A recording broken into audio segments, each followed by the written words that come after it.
Uh, Hi everyone, my name is Vyacheslav. I'm the CEO of Chili Labs.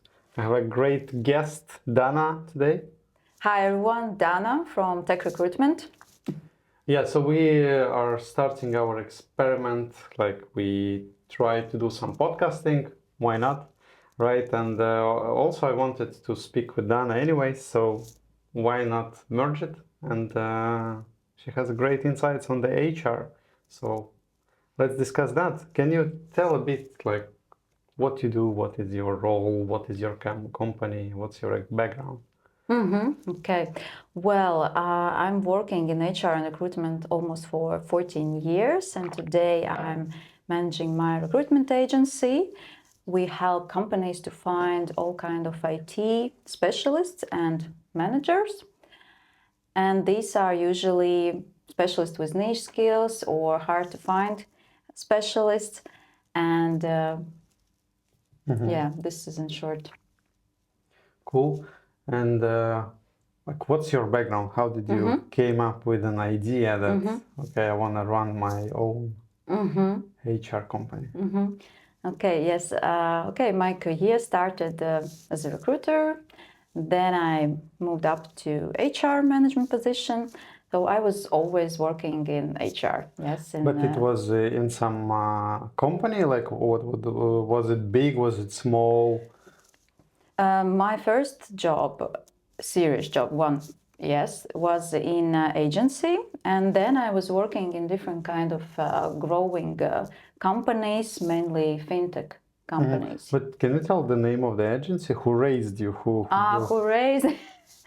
You even don't know this agency because this agency, I think, it's very, very old. It's operating already, I think, 20 years. Trendsetters. Have you ever heard about it? I know the term, but I have never heard of Yeah. the company. No. Yeah, actually, origin of that company starts in America, and here they have a branch. And yeah, we were a small agency, and there I started my recruitment career. I was just I had just finished my studies. I have returned from Spain from my studies there, and then I was searching for my, first serious job. And I remember at that time I was sending applications, and also it took approximately 6 months at that time. Yeah, actually, it was this year of crisis, 2008, I think, or Wow. before crisis. Yeah, and I yeah. was in high school, I guess. Yes, this is how I started. Yeah, there I really learned a lot, and then I moved to company which also offers recruitment services, but different type staffing services. They offered me to make a branch here in Latvia, Swedish branch, and working with contractors. Yes, at that time this business was really new for Latvia. I Yeah, and guess. when I was calling people, they were asking me, "What's that? I don't understand. What are you telling me? 90 euros per hour? Are you lying me?" So they didn't believe. So this business was not successful in Latvia, actually. Yeah, also because of legal stuff and taxes and all that. Really? Yeah. Why? Yeah, because it's not easy in Latvia to do that. Yeah, because there are different kind of. This is huge topic for me. Yeah, I hate it's it. another different. There are many legal issues, and then you have to deal with tax office and yeah. You always owe something. Yeah, and then I moved to one fintech company. Yeah, and then there I grew as an HR, and then yeah, I went to maternity leave, and then I came back to fintech company as HR. This is in short, yeah, my background. So I was always working in, I think, growing companies who need to build teams from zero. I was there when they need to create IT team. Yeah, and yeah, I experienced very often this, chaotic, very chaotic hiring approach, and I saw how managers are hiring these people, and how many, there are things which could be improved so that we could improve our retention of employees. and all that. And then how I started my journey, entrepreneur journey. So at that time, I remember I became mother, my all values completely changed, all my priorities changed, and I realized that my values, they just don't match anymore with the values of that workplace where I worked. So to be honest, I was somehow unhappy. I was burned out. I was overwhelmed. I was feeling lost somehow. Yeah. Sometimes, when you have to understand and analyze why this happened, there are so many things. But the most important thing which I understood is that we have so many stereotypes and wrong beliefs about successful careers. So it's really interesting that I had achieved my goal, but I was not happy. Yeah. What do you mean, like how people see happiness, or how people see career, or what do you mean, like stereotypes? How people perceive success in career. Can you give me an Yeah. example? For example, many people think that if you will have a great job title, then you will be successful and happy. Yeah. But sometimes people achieve this goal and still they are unhappy. They understand, they realize that job title is not important. Yeah, it's about, I don't know, it's about, in my opinion, like when you go to mountains, if you if you go to achieve the summit, then you will feel miserable 99% of the time, because the reaching the summit is like, I don't know, 1% of your time. But if you enjoy the journey, then you're gonna enjoy 99% of your time. So yeah, definitely the happiness not is not in the title, and not in many cases not in the money as well. I don't know. So yeah, Yes. Returning. Yes, I moved away from answer actually. So this made me to create life which I want. Yes, this made me to think about that. Okay. And I started to think what I want, how I want to build my life, and so on. And I started to share this experience, to share with the help of my blog. I started to write about that. I started to write about what means a happy career, how to land your dream job, and all these kind of things. Yes. But you were still working there in the. No. So you quit? Yeah, I was. Nowhere? Yes, nowhere. Wow. I was, lost, and I had to take, some time to think what I want to do in my life. Wasn't you like afraid? Is this like, I mean, it's against all the HR good practices, no? Like, don't go into nowhere, please be cautious about. No, it's better. It's if you are unhappy, it's better to leave as soon as possible. Really? Yes. Otherwise, you will feel worse. As soon as possible, you have to leave if you are unhappy. But like, Otherwise, you just spend and you waste your time, which you could invest in something else. but this is also like, there are two sides of it. For example, especially with the younger generation, they are very free, they are different than us, Yes. and they do not tolerate stuff. And if you say them, hey, quit the moment you feel unhappy, then what happens? They will never settle, they will never be, because there are ups and downs. I hate my job as much as I like it. Basically, you do stuff that you hate, and then you do stuff that you love, and it's not always white. It's sometimes white and black. And yeah, then I would quit a long time ago. No, I wouldn't suggest this for Gen Z, no, because they're in different situations. They have to learn. For them, it's maybe sometimes challenging because they don't know many things, and then they are, facing these struggles, challenges. So they have to learn a lot, and they have to gather this experience and overcome these challenges and so on. But when you're already an adult, you are a mother, and you just can't find, when you are in a job which doesn't match your values, then you have to think about whether you are in the right place. Now I see that people are changing jobs more often and professions. But before that, before pandemic, it didn't happen so often. I heard like multiple times you say before pandemic, like how pandemic changed. Did it change the landscape in your opinion? Yes, the pandemic changed the world. It changed, I think, our perspective and about work in general, and workplace changed. It also created the rise of remote work, and people started to think what they want. They started to realize that they want some meaning in their jobs. So yeah, I think that the world is now different. The way how we work, the way how we connect, everything changed. All right. And so getting back to your To entrepreneurship, answer, yeah. yes. So basically you left the company, you started writing blog. And how Yes. did you I understand that? Yeah. Yeah, I started also to write about hiring, how to hire right people, about hiring process, how to improve that, and all these things. And then I start to receive requests. Oh, so from the potential clients. Yes. Oh. And this is how I started to help them to find candidates. Yes, I was working alone for approximately 1 year, I think. Now already very hard to remember, but I remember I was working alone, and then this way I started to grow my company.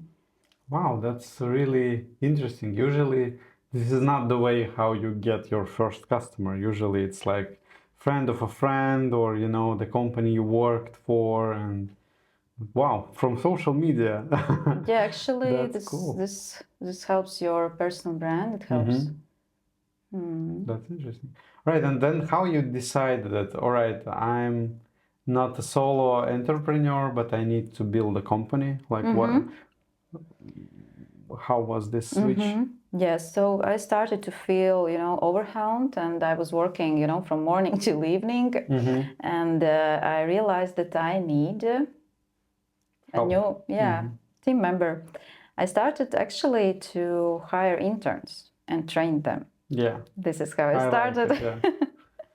And then hired also freelancers. This is how I was beginning. But then later on, I hired my first full-time employee. Yeah, and then the next one, and then the next one, and this is how it was. Yeah. Did it change the perspective on what you offer? Because my constant struggle, we are, by the way, 40 plus company, 40 plus people company, and my constant struggle is that HR people, when they're referring candidates or when they are saying, hey, we should hire this guy, we should hire this girl and stuff like that, my constant struggle is that they don't think like business owners. They don't think like entrepreneurs. They are willing to take much more risks. They are willing, just you will figure it out. It's, how do you did you change the perspective on what you should offer to the companies, and did it change when you became the one who needs people to find and to hire yourself? I hope I understood the question. Maybe. You mean when HR people don't have this entrepreneurial mindset? Yeah. Yeah, I mean, it's easy to suggest, hey, let's hire this guy. But once you have to pay them from your own money, Yes. it changes a lot, actually. Now you Yes. have to evaluate, are they contributing? Are they doing, pulling their weight? So did it change anything for you? Of course, it changed, totally changed. And it's totally different when you hire for yourself or when you hire, for example, for your small department in a big company. Totally different, because when you hiring for yourself, you start to be more cautious. You start to analyze how financial losses you have made, how many financial losses you can create when hiring wrong person. And yeah, in a big company, small department managers, I doubt that they think about this, because one wrong hire can make you a really big loss. There was even one survey by U.S. Labor Department, that one wrong hire costs you approximately something 50,000. Yeah, Well, something like that. yeah. So, I don't know, in companies, nobody talks about that. So, of course, it's totally different. And How do you measure that? Like, how do you measure the contribution right now? Like, when the perspective changed, how do you know that this is a good guy? How did you call it? A player? Yes, A level player. later, I'll explain you. Not everyone should be a player. No, of course, no. No, actually, a player you must have in your company approximately 20%. Not everyone must be a player. Yes. So how I measure? Yes. First of all, you have to be clear about the profile. What exactly are you going to evaluate in this interview? Yes, Yeah. which key factors you are going to evaluate, which is this profile which you're looking for, and then according to these key factors, I am evaluating this performance. Yeah. First of all, of course, these are quantitative measurements like KPIs, objectives. You set clear objectives for that person. You really do that for each of your employees? Objectives, yes. We have, regarding recruitment, this is of course specifics, yes? It's a little bit different how you measure. But we have, of course, how we analyze this. So basically, like amounts of candidates processed, amounts of reach. Yeah. So yeah, this is quite simple to measure, right? Because it's Yes. But then there are, yes, not only quantitative, but also qualitative. So in general, what is the quality of work which is produced by that person? How he communicates, how he works with the team, and all kind of these aspects, yes, you must also evaluate and measure. But of course, it's not easy to measure. But this you can also do with the help of feedback, for example, feedback from employees, other employees, or feedback from your customers also can help you in some way. And for example, 360, yeah, 360-degree feedback you can try in a team. And in this way, by results, of course, also work results you can see. But how can you know that from the interview process? Like, this is a constant struggle for me. When you search for someone, then you find a great candidate, and you like all the check marks are there.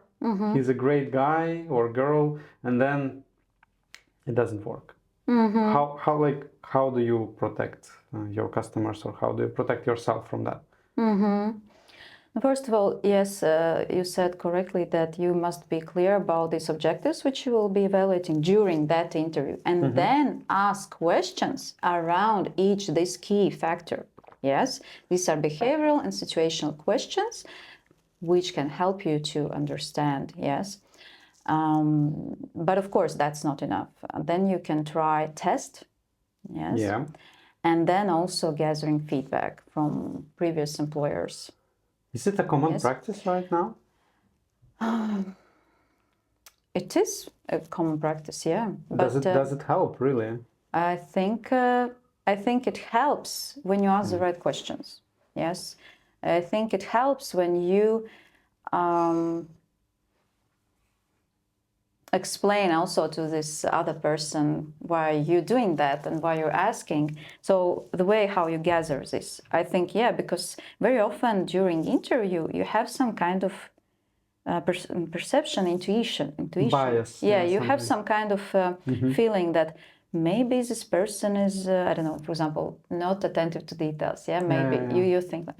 And then you call and gather feedback, and then this person approves that, confirms. All right. Yeah. So these are not, so you understand in this moment that these were not just your bias. Yeah, but but then of course I say it depends what are you going to test, what is important for you in this position, and then of course create some kind of test. Yeah. And of course it's never enough with 2 interviews. Yes, never enough. The real situations and behaviors you see in the practice, but this can minimize risks. Yes, at least this can minimize risks because hiring is never 100%. Yeah, I agree. I never asked for the past references because of, as you mentioned, you can be that one toxic colleague because you were not in the right place. So once I was that toxic colleague that I was not in the correct place, and I gave him a couple of feedbacks and I tried to smooth things. And when 2 years have passed and somebody asks, "Hey, can you give a reference of that guy or girl?" And then you say, "Yeah, sure." You give you It's you'll toxic, yeah. well, yeah. You don't say, "Please don't hire it," because it was, I don't know, 2 years ago. You don't know what the situation of a person is. So I really didn't see any Value of that, value yeah. in that. It's but I know that big companies do that. Always the background checks are Do that, yeah. Maybe in Latvia a little bit less, but I believe in such countries, Germany, there is very strict hiring process. They check everything. Yeah, because they have very difficult time of kicking the person out, I think. Yes, of course, yeah. It's not Especially it's in not Italy, easy. like, impossible to fire a person. No way. No, yeah, this affects that. Yeah, That's maybe true. that's why they're very, very cautious. Cool. Hiring is like a risk management. What are the red flags? Like how you can go to the interview and say, "Oh, phew." My background also was from HR. I was working in the Citico company as an HR. They gave me the path to become a recruitment person.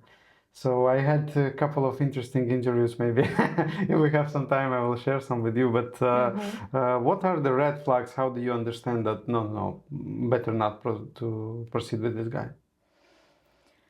Okay. Okay, so for me, for example, first of all, red flags are when this candidate is not prepared at all. Like he even doesn't know what are you doing. Yes, first thing. He hasn't read your website. Yes, just a small thing, but still, yes. Then another red flag could be, yeah, you have to check all these, big gaps in career. I would ask questions if there would be big gaps, or, for example, very frequent job changes. Yes, I would also clarify all that. But is it like a bad thing? Because for the younger people, it's there is even a movement of changing jobs. Like you should, if you check the TikToks, there is always change your job every 6 months to have X amount of raises every year. I wouldn't recommend that. I understand that they write this everywhere, but I really don't recommend that doing that. No. Why? At least 3 years. You must stay, yes, at least, because it shows your, this dedication, your loyalty. It's important for every employer. And okay, maybe when you start your first job, yes, and you realize, no, it's not for me, it's fine, because you don't know what do you want to do. But not like all your career, especially after 30, no. For me, it's a red flag, I would say. I agree here. I understand this is difficult, but in my opinion, the hard truth is that you cannot learn stuff in depth for 6 months. You have to invest a lot of time to get your specialty, for example, to become, I don't know, middle level of specialist somewhere, and then you can change your company or path, and you can, because you have solid base and you know something, and you can be useful somewhere. But if you're just hopping jobs every 3-6 months, then you just got into the project, they taught you, invested a lot of money into you, and you're like, bye, see you, and you start something new. Even if it's the same field, there are so many differences. And I would really suggest staying a bit longer, at least until you get your profession, and then of course you can pursue that higher check and fastest or best job, something like that. Yeah, it's very important, to collaborate with your manager and ask questions, and don't be afraid to ask these questions. For example, go and say that maybe you are not satisfied with something or you want to change. Maybe it's possible to change your career in this company and to go in another department. This is actually the future also of the workplaces, because we experience talent shortages, yes, and this is one of the solutions to offer these people to change profession in the company, not outside, yes, somewhere. So this collaboration is very important. This, again, mutual trust, which I think the foundation of every relationship. If you don't trust your employee, or employee doesn't trust you, I think it is not successful. It will be unsuccessful in any ways. And another red flag, I think, is that, for example, when person blames other people for failures, when you start to dig into deeper, about different kind of questions, and you hear that, everyone is bad and everybody is against you. Or your employer was bad and manager was bad. Yeah, this is very, very common thing. On the first meeting, you see a person and he starts trashing the other company. It's like, wow. Then you're gonna be the next one who they're gonna trash. Maybe. That's my bias, but this is how I also see it. Cool. And what else? You want, of course, when you hire a person, you want to understand that this person is interested in your company and this profession, right? That this person is not only interested in compensation, but also this career in this company. Yes, you want this person. So also, I feel this also in interviews when the person is very over, emphasizing compensation. I need money. Just money, and nothing else. Yeah. But For me, I want this, interest, at least in the field where we are operating, at least something. Because if you are not interested, why are you applying? So first question, why did you apply for this position? It's a very important one, I think. If you can't explain why, it's strange. But this is not stereotypical HR agency position, I think, because usually, especially in IT, what I felt for a couple of last years, especially in pandemic, where everybody was like the developers were, I don't know, the market was on their side and they basically could dictate the market and what they want. And then many HR agencies, they say, okay, this guy has a perfect profile, but he's not interested. He's not committed. He doesn't know even anything. And basically, he just says, yes, I can do the job. And he has 20 other offers out of the door. And this is like your field, right? This is how people do. Like, so I don't know. I don't know how to formulate it, but I understood. Your question during pandemic. It was really challenging. Yeah, during pandemic. Why? How we deal with that? Hire people who are interested. Not only, of course, it's important. Compensation is important, but hire also people who are interested in this project. Because if he's not interested to do this project, he will leave. Soon he will leave. Of course, if your you will get your commission as an HR agency. No, we usually say that, even if there is a risk, I better tell about that rather than, market him. Oh, he's excellent candidate. No, because it is, our responsibility, and then we will need to find replacement. We don't want that. It's not our goal. So better we find person who is interested in doing this project, not just having a bigger salary for 20%. Yeah.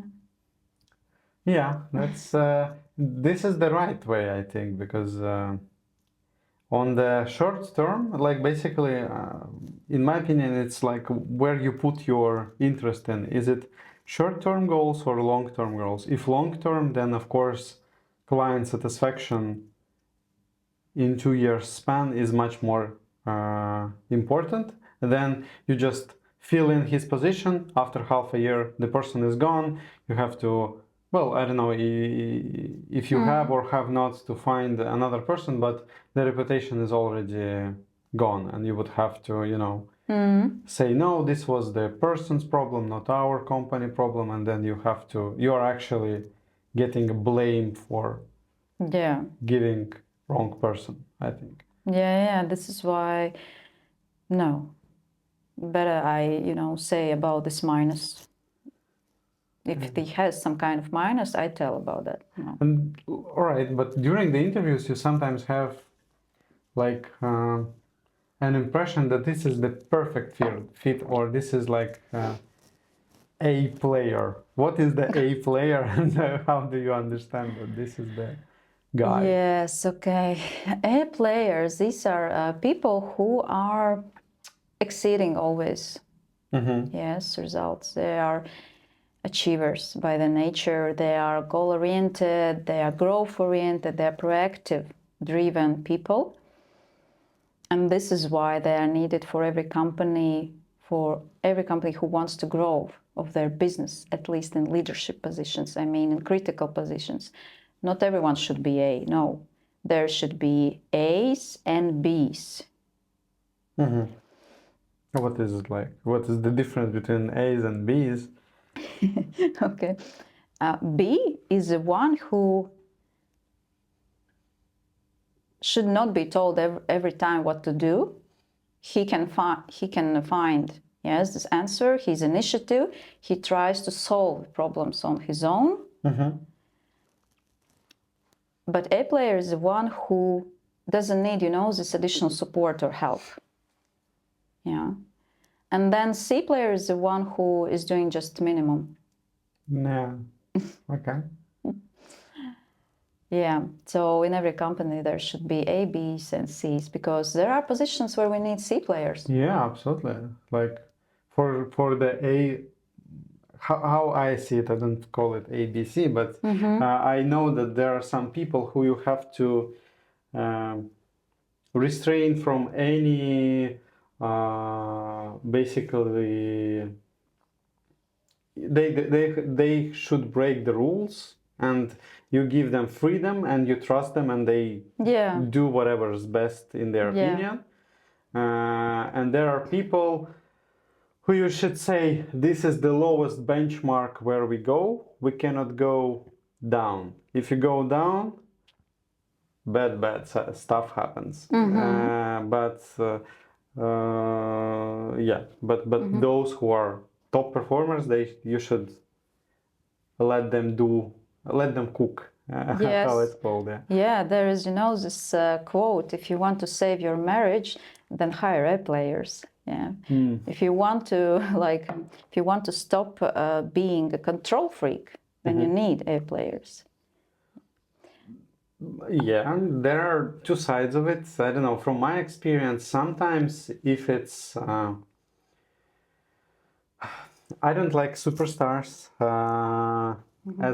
I like superstars, but in a contained environment, basically, so that because if for a long time you leave the superstar or a team player alone, and everybody is preying on him, and he is the guy or the girl, and they are making the shots calling, and they are doing all the stuff, then you become a pillar of knowledge, and this is the only person who can actually solve the problems in the team.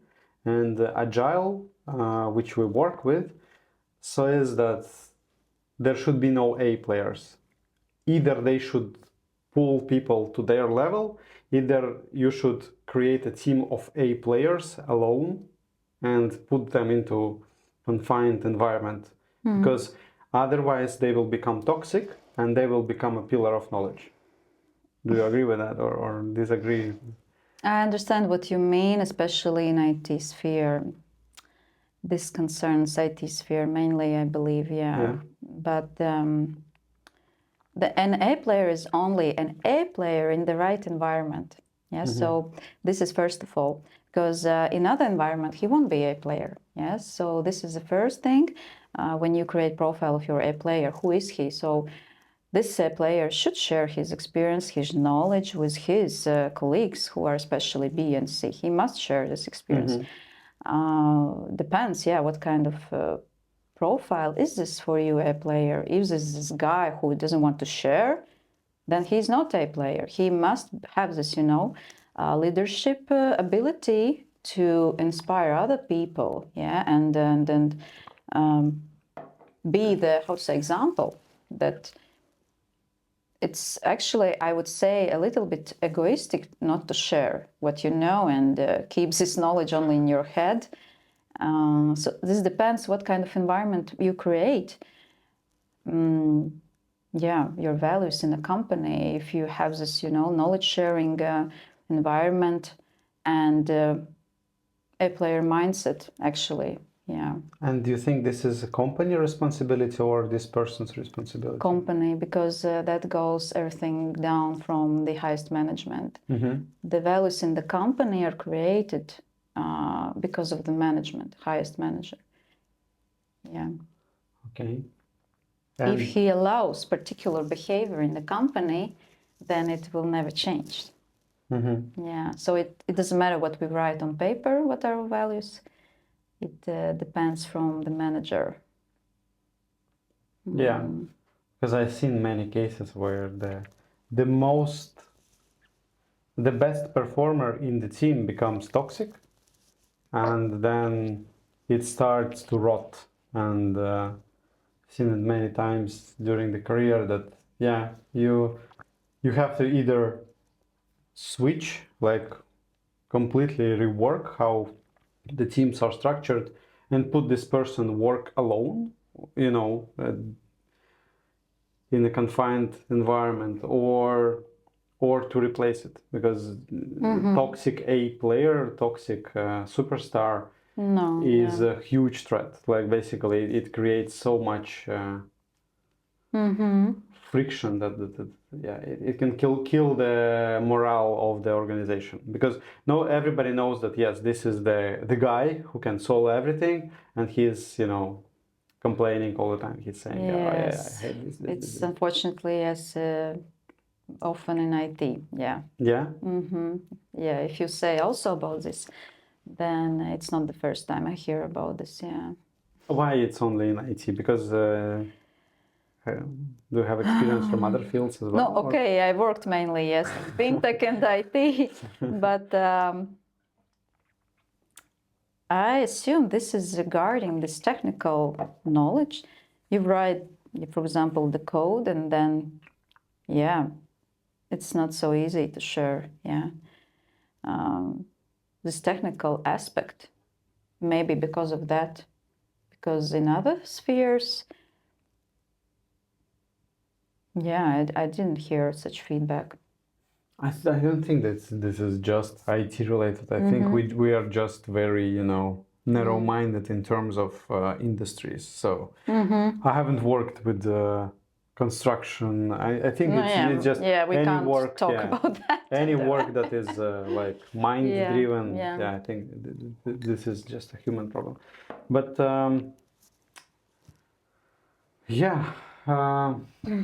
so how do you define that this is a person in the interview, or just a person who likes to talk and flatter themselves? No, definitely not. How you can define that during the interview? First of all, you must define for yourself what are you going to evaluate. Yes, what means for you a player in your environment. Yes, first of all, you must define these factors. Yes, these criteria. Because maybe for somebody this is the talkative one. Yes, but for somebody maybe this is the introvert person. Yes. First of all, that, and then The same, yes, with every candidate, you must evaluate with the help of questions, yes, behavioral, situation, and so on. This key factor. Actually, yeah, this concerns maybe bigger companies. You must agree on these key factors together. All interviewers must know what are you going to evaluate. Not like that one is evaluating something else and another person is evaluating something else. How then you make decision? Yeah. Every person has this opinion, he has this opinion, and how you So make... like standards in the hiring, Yeah. basically. Do you do a checklist or how you do it?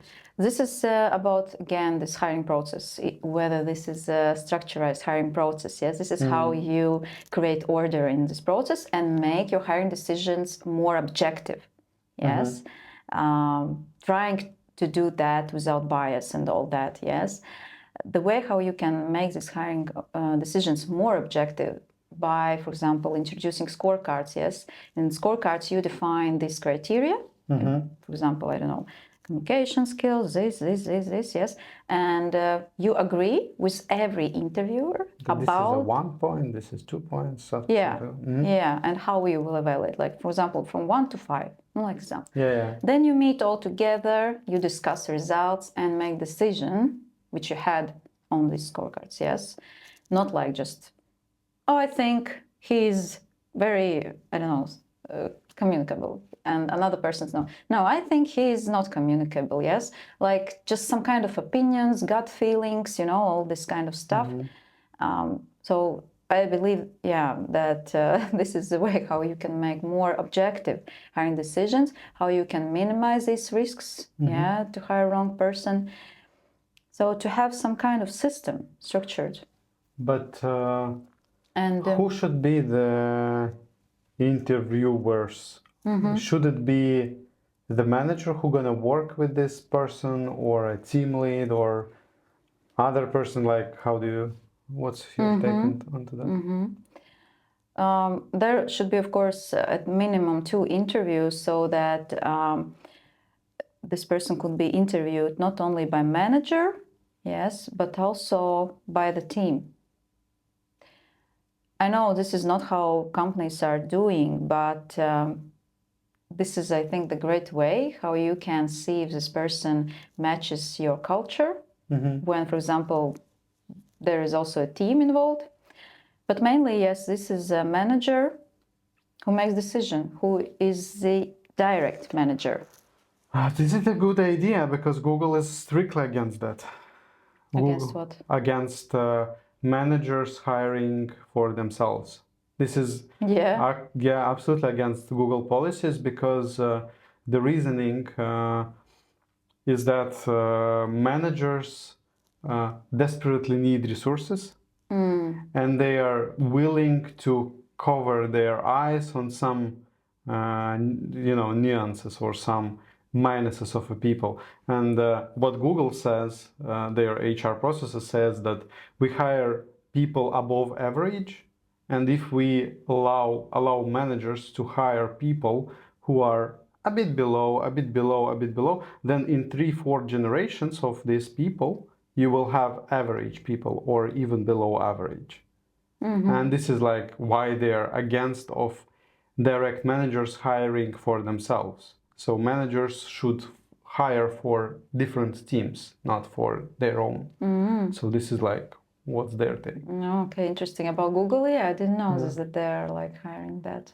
Yeah, and actually I had the same in the company I worked before, that manager should not make a final decision. It should not be his decision to make, because he desperately needs resources.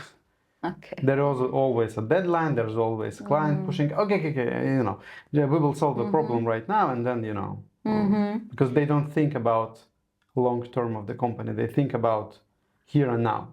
So that's. No, yeah, I understand this. This is reasonable. Maybe this is this particular environment in Google, which is that there are deadlines and a lot of projects. I think it depends from company to company, and then depending on your environment, your needs, you define what the hiring process will look like. If you have small company, then you are the one who makes decision. Yeah. But yeah, it's just interesting to hear like how you do it. Do you help companies also to establish this process on or it's on their own and you just try to adapt to that or how it works? No, if they need that, of course, then I help. Uh, Sometimes there are cases when they, for example, say no, we don't need. But when we start to recruit, then we see that they need. Yes, so sometimes there are cases like that we see that hiring process should be improved. Yes. Is it something that you do like you charge for it or is it? For our existing clients who are hiring, no, we are not charging. This is our free consultation. This is our, like, how to say, additional value which we give to the client. Yes. So first of all, I think you should streamline the hiring process. Yes, this is very important in order to reduce time to hire, because as you know, people are really changing their mind and can accept another offer, and so there is always a risk to lose a candidate during that hiring process. Yeah. And secondly, automate everything what you can. Yeah, especially candidate screening. Because very often I hear from HR people complaining that there are many people and I don't have time. There are many unsuitable candidates applying. Why I have so many unsuitable applicants? Yes. Then I ask question, do you have this AI-driven approach which helps you to screen candidates? No, I'm afraid to use this. So there are still these, fears, a little bit fear, and also, yeah, some companies fortunately can't even implement these tools because of the security, because of the budget, because of different other reasons. Yeah. So because there is this candidate ghosting, and we often receive complaints about that candidate again didn't receive feedback. And this is so often currently happening. All the time I hear these complaints that they just didn't receive any answer. And this is, yeah, how you create your employer brand, especially in a small country. Well, yeah. But are you using any AI tools on your day-to-day? Yeah, we are using in recruitment. We just, we need to use them. Is it scraping tools or is it? No, scraping. No. These are sourcing tools which help you to find candidates, also contact details, these kind of tools. But if we talk about standalone tools, yeah. Like I don't know, Lucia or something like that, like Hunter.io or something okay. like yeah. So it is scraping actually, I think so, because they scrape the internet and they gather that way. Yeah. So this is cool. And what I struggled with AI recently, I had a junior project manager position opened, and we have a test task. And there are like two parts of the test task. One is theory, second is practice. And what I saw that many people just use ChatGPT for that. Yeah. And then you like, yes, theoretically everything is correct, but then you have to use, unfortunately I had to use a system to detect if it's ChatGPT written text or not. And then it's like 76% chance that it was AI written. And like, yes. Is it a red flag? Is it like, should they do it? Because, it saves time, it's personal productivity. I understand it, I get it. Yeah, what's your take on that? This is really, yes, interesting question, and we can see that very often. And, even I was not thinking about it. But, for example, our specifics is that we give a plus to these who use ChatGPT. When we give a task, then I like that they use that. It's better rather than to use nothing when you, for example, don't know something, yes, or you don't have experience maybe with something. This shows that, for me, it shows that this person can solve problems on his own. But from other side, I understand your worry, yes, that that this person probably is not thinking with his head, yes. This is, yes, another problem, new problem for us, everyone, for employers. I would invite this person and discuss this task in face-to-face, and then ask, these precise questions about how he filled the task, why he did like that or why like that. If he can't explain, then no. If he can explain with logical thinking and all that, then I think it's fine. I have very radical opinion about that. I think that if it's like soft skill position, which project manager is, sometimes it requires hard skills, but for a junior project manager, it's soft skill position. And everything that I want to hear from the candidate is that, hey, I'm fresh, I don't know stuff, I'm ready to learn, and I can show effort, right? And if you put everything to ChatGPT, then why should I hire you? I can pay $20 for ChatGPT and I will get the same result. So what's the point of me wasting time on you? And then, because for junior positions, company invests a lot of money to raise people. Yeah. And if you cannot show that actually I'm willing to spend my time and dedication to that, then you will not do it in the work as well, right? Because you're just getting a shortcut. Yeah, it sounds obvious, but you are not the smartest man alive. Come on.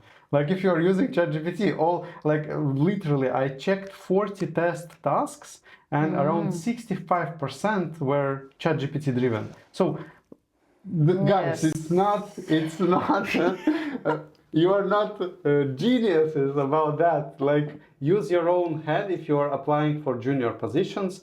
Please, it is at least in my company, it will be appreciated much more if we do that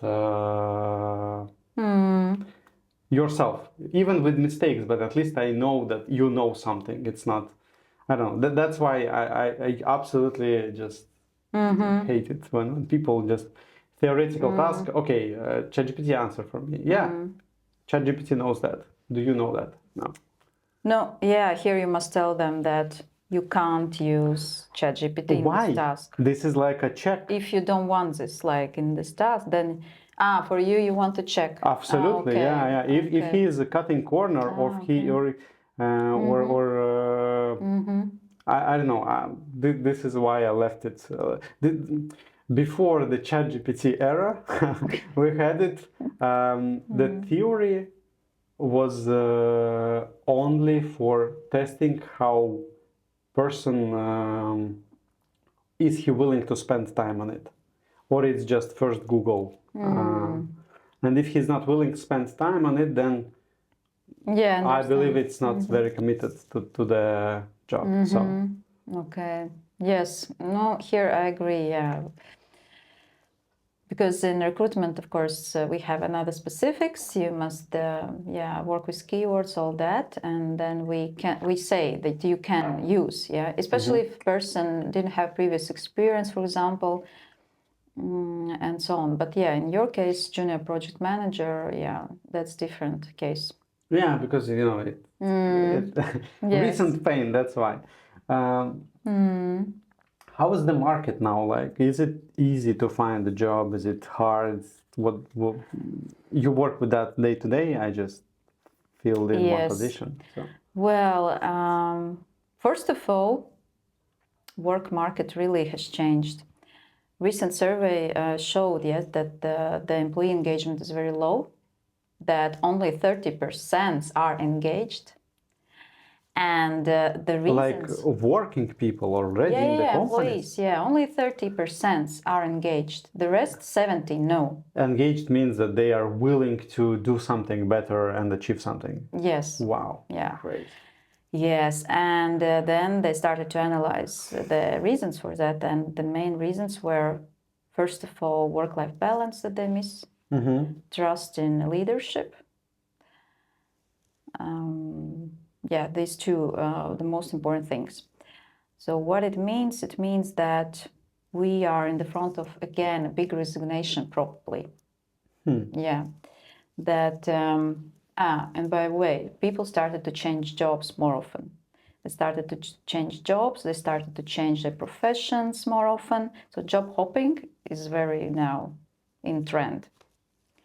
people are not afraid anymore to change their profession. Like for me, it was, before pandemic, was afraid of some kind of changes.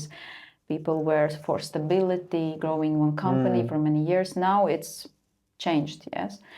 And for employers, it means that our talent shortage will become bigger and bigger, and work productivity will be worse. And it is already, worse, that work productivity. And employers will need to think about new ways how they hire and retain people.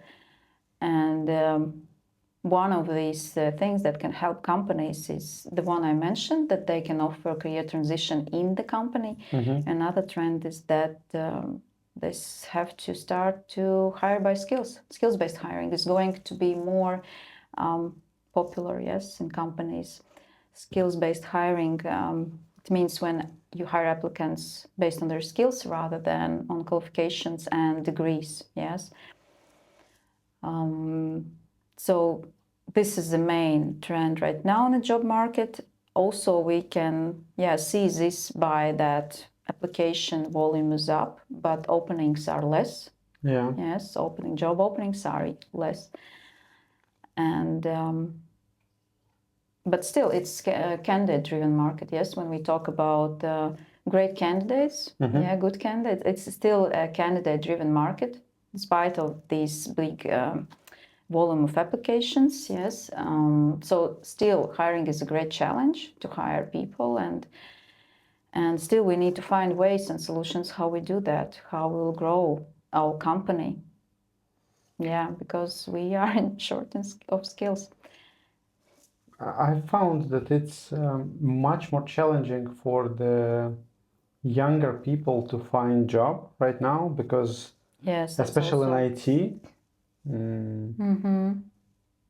Is it? Are you helping companies to find for junior roles as well, or it's usually high skill? Juniors, no. No. Companies not asking. Yeah, usually they're not asking, or they're finding it themselves. I think they stopped to hire them so much as less somehow. I think the less now are, because I hear this from candidates mainly, that they can't land their first job, or they can't change profession. For example, people who want to change and enter IT, they can't do it. Really? No. And is it the right move from the companies to stop hiring juniors, or what's your take on that? Is it right? Yeah.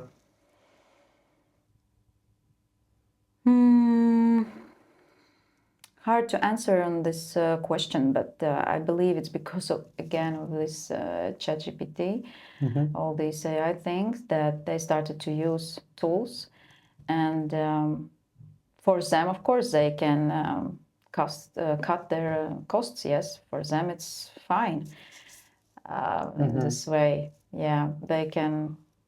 Now everyone experiences a hard time in businesses, and this is how they can save money.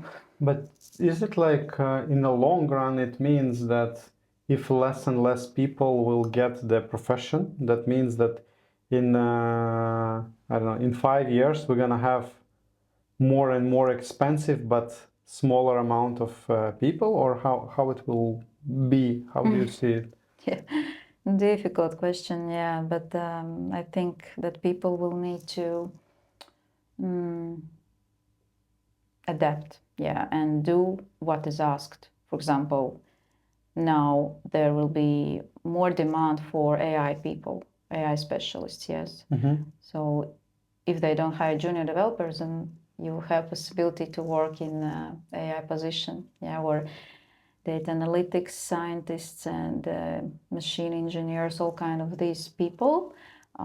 Companies will look more and more for these kind of people. So people will need to think about what they can do in this particular job market and what kind of job they can find. And you must be really dedicated and motivated in order to find what you want, right? So I think this person who will be very dedicated and motivated to find his dream job, he will do that. I think he will find a way. But for this, other people, and I think they will need to adapt to the market what is possible. Yeah. I don't know. What do you think? I don't know. It's very hard to predict what's happening, what's gonna, like, before the planning horizon was like 5 years, or companies were planning for 10 years. Now you plan for 3 years, and it's the largest you can see, because so much stuff happening every year. Every year becomes Now, more and more and crazy. Yes. And yeah, now with this AI taking over, and I don't say that we will be out of the job, but the job will change. Basically, we will have to incorporate it into our lives, and this AI will help to boost this productivity. And I believe that the amount of IT people will remain the same. It will not increase. I don't know, maybe I'm totally wrong on that. I think that it will remain the same, and just the entrance to the job will become much more harder, and existing great people will start using more and more of AI to boost their productivity. So you can achieve more with smaller teams, with, as you said, like the skill, what was the term? Skills-based hiring? Yeah, skills-based hiring will be a thing, and there will be just no people who are not skillful but have very good talkative options.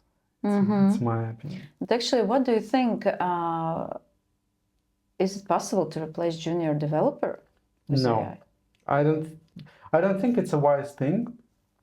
I really love juniors. Why? Because you get them. If you have a good process, then you can teach them how you want them to be. You don't have to break them. You don't have to say to an experienced person, "Hey, forget everything that you knew about the process. This is how we do it here." And you have to break person. Person has to resist, and all of this dance.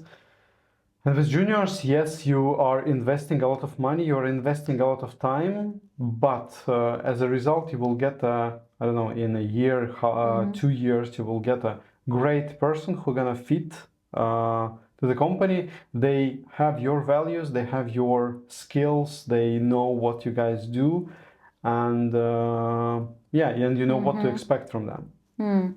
Yeah, so yeah, it's an investment, but it's about the planning. Basically, if you plan for 2 years, 3 years, 5 years, then juniors is still a thing. If you have immediate goals, then yeah, maybe it's economically unviable. But yeah, I personally, most of our hires are happening through the education of people. So yeah, we raised a lot of people here this way. So, yeah, I don't know. I guess we covered a lot of stuff. Maybe you have something to promote, or you have something to discuss? To discuss, yes. No, we already spoke about that, but I really would love that companies improve their hiring process, because that really damages their employer brand. We can hear that from many candidates. When we live in a small country, this is really, really critical. So I would start with hiring process and candidate experience, which is really vital. And we can help with that to improve your hiring process and make it more effective. Have you thought about making it as a service? I thought about that, yeah, but when people don't ask, I don't go. Don't go, and maybe they don't know that you can help.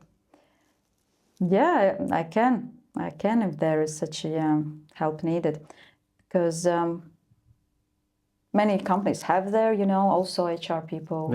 Yeah. So don't know, but yeah, of course.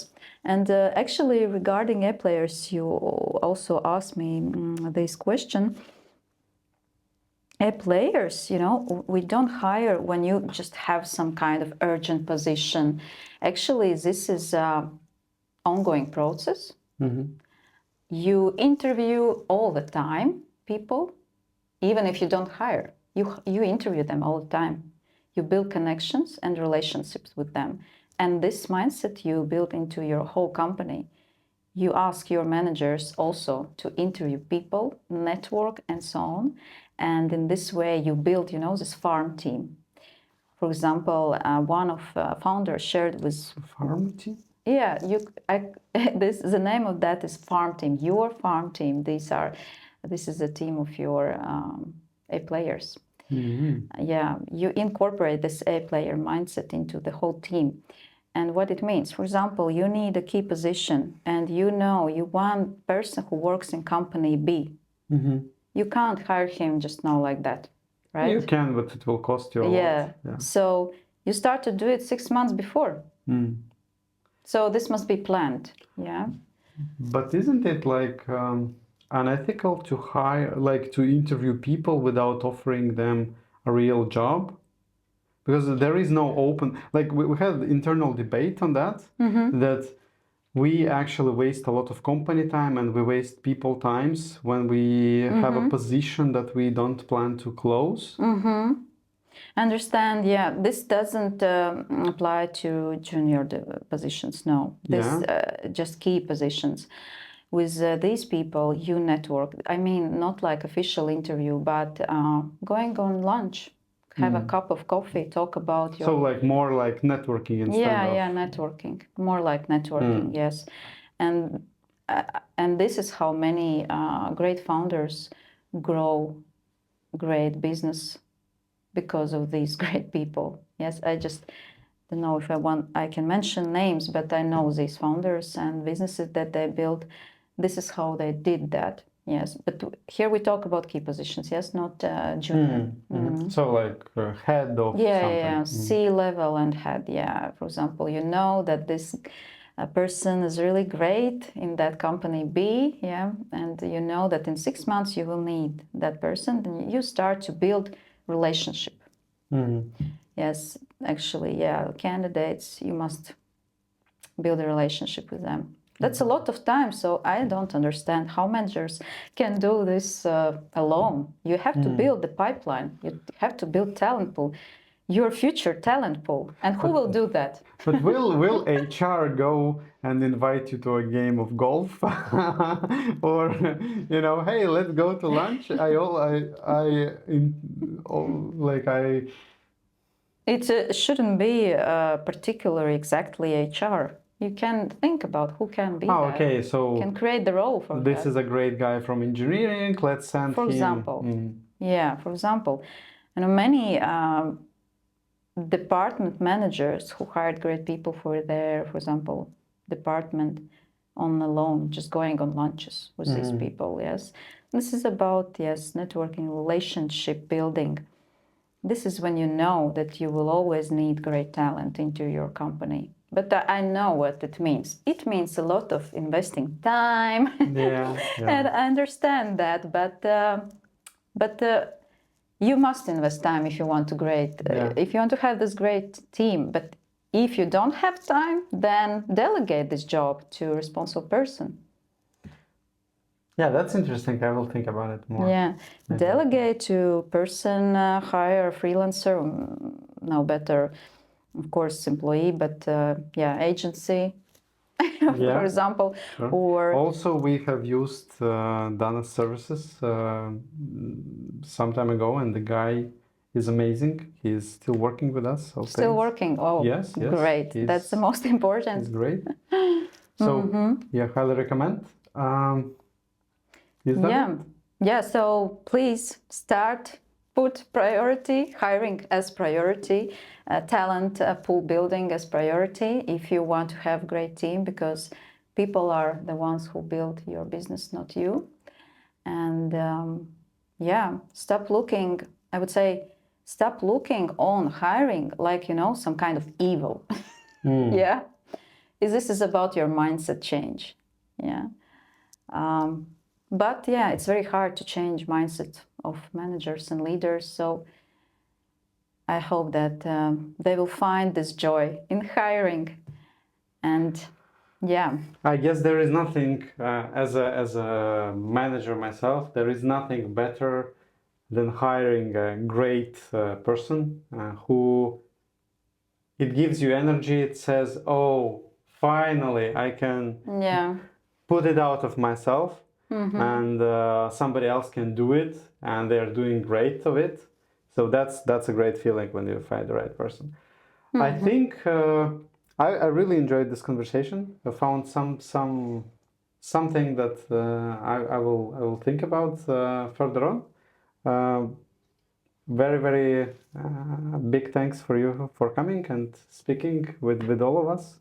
Thank you too. Thank you for inviting, and I really also enjoyed this conversation. I think we can talk and talk about all these things. Yes. So like, subscribe, all this drill. Thanks, and yeah. See you. Bye.